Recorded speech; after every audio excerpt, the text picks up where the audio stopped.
Okay, class, so I'm driving down the road and I kind of got lost and now there's no cell phone reception. So kind of having a problem. So I figured while I'm waiting, I just go over a couple lessons with you here and get some time. At least I won't waste the time. So bear with me. A little stressed right now. Algebra 2, Chapter 11.2, Law of Cosines. So here we go. Chapter 11.2. It's on page 493 in your book. Okay, the law of cosines actually has, you can write it in 3 different ways depending on what side you're looking for. Man, I'm stressed right now. Okay, let's keep going. Okay, so if I'm looking for the A side or the B side or the C side, right? If I have like an A, B, and a C triangle, A, B, C triangle, like this is my A side or my A angle, so across is the A side. This is my B angle, so across is the B side. And that's my C angle, so across would be the C side. So if I'm looking for the A side, or maybe I'm looking for the A angle, right? This is the equation you use. It's the same equation, just been plugging in B's instead of A's and switching them in and out. So these are the 3 things depending on if you're looking for A, B, or C. So let's look at example 1, page 493. It is going to get dark around here. All right, let me just finish this up and then we'll see what we can do. All right, example 1, page 493. I have angle A is 27 degrees, okay? And I'm trying to find the side A. Side A is little a, angle A is big A, right? So I'm finding little a, the side A. So what I'm going to do is I'm going to use the first equation up here, right? The first equation, because I'm looking for A, right? So I'd say right here, A squared equals B squared plus C squared minus 2BC cosine of A. I'm using the first equation. And I'm going to plug this data in. My A, I don't know, it's a side, so I put A right there. My B value I do know, right? My B value is across from the B angle is this number 4. So I plug in 4 for my B. And my C value is 9 because across from the C angle is my side C9.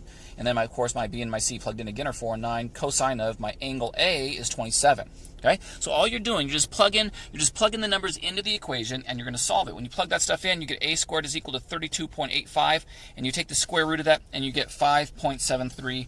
I'm sorry, I got to go figure out what's going on with the car here. We'll come back to this, I promise. I know I'm just a little bit stressed. Everything will be okay. Let me go check the car real quick and then you can turn it off. Okay. It's dark, I'm tired. Been here all day waiting. There's nobody here. I got to get this math turned in, so I got to figure out a way to get it finished up. So let me just go over this. It's like 1:28 in the morning right now, if you can see that. I'm so tired.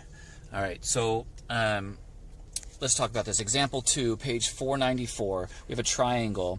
We're going to use the law of cosines. Notice this is not a right triangle. If it was a right triangle, we wouldn't need the law of cosines. The law of cosines is just for any triangle. So it says find x, y, and z. We're on page 494 for angle x, angle y, and angle z. So I have the 3 sides, but I don't have the 3 angles. So what I'm going to do is let's just start with angle x here. Try to start with angle x.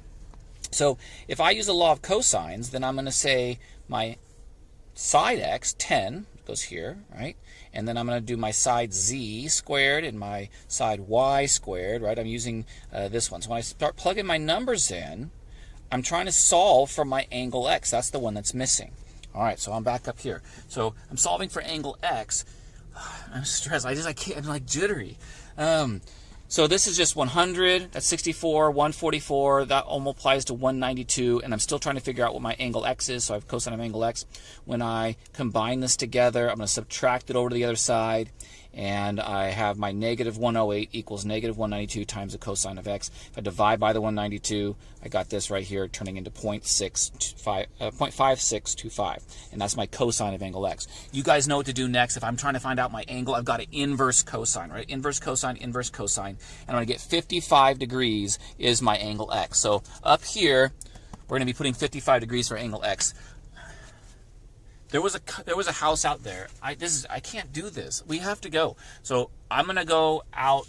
We'll get some math on the way, but we've got to go find this house. I've got a flashlight. That's good. Yeah, I just middle of nowhere. Okay. So I'll do this really quick here. This is angle. There we go. This was angle x right here, and we figured out down at the bottom that it was 55 degrees. So what we're going to do is we're going to plug in 55 degrees right there. I don't know if you can see that. So we're plugging in 55 degrees right there, and I'm still missing angle Y and angle Z. So I'm going to need to use, got to solve for Y by using the law of cosines again. We can do that here. I don't know if you can see me. We can do that, but there's bugs everywhere. Let's go see. We have to go see that house. See if we can get it, because this is way too late.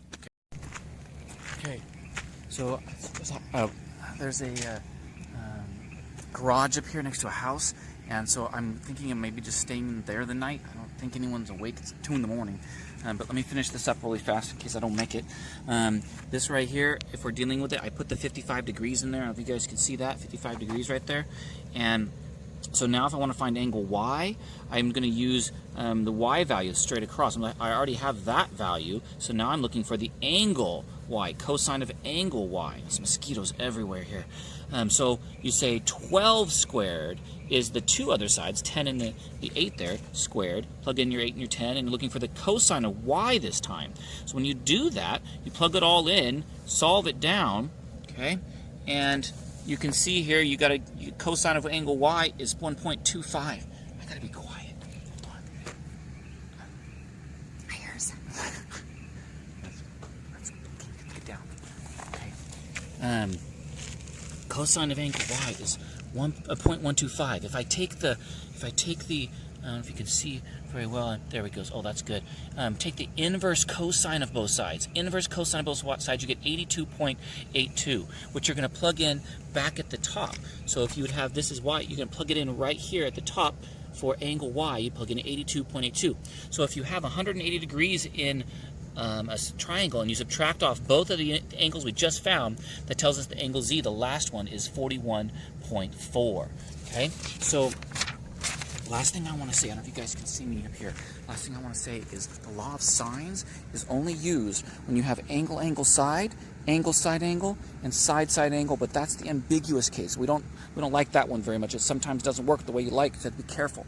And then the law of cosines is side, and side, angle, side. Okay, so make sure you know those so that you know what type of triangle you're dealing with, because it's not right triangles. You know, we aren't dealing with right triangles. It only works for things that are, we won't deal with things that are not right triangles. Okay, I'm going to go, if you can see, there's a garage right here. There's a house. I'm staying away from the house. I'm going to go see if I can get in this garage. I don't think that's a good idea. We shouldn't go in the garage. 2 in the morning. I know, but we can't go stay in their garage. No, it's not. Wait. Don't go in. Wait, what are you doing?